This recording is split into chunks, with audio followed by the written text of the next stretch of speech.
রিজিকের পেরেশানি আপনার ভিতরে ঢুকিয়ে দিয়েছে।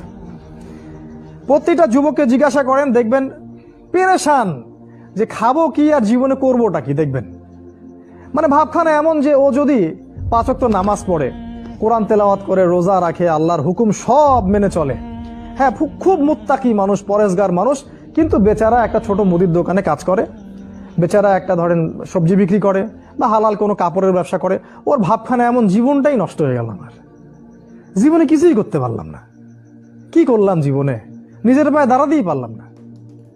এই যে কনসেপ্টটা মাথার মধ্যে ঢুকিয়ে দিয়েছে, এটা ওই পশ্চিমাদের থেকে আসছে আর কি। পশ্চিমা থেকে দেশে দেশে, এই দেশ থেকে গভর্নমেন্ট এবং সমাজের মাধ্যমে সব যুবকদের মাথায় মাথায় জীবনে প্রতিষ্ঠিত হতে হবে, দাঁড়াতে হবে। এর মাধ্যমে আপনি কি বোঝাচ্ছেন? ওই ছেলেটা তো আল্লাহর কাছে অনেক বেশি পছন্দের, যে আল্লাহ পাকের সব হুকুম আহকাম মেনে চলে এবং হালাল খায়। মাশাআল্লাহ, আল্লাহ পাক তাকে সত্যবাদী নবীদের মর্যাদা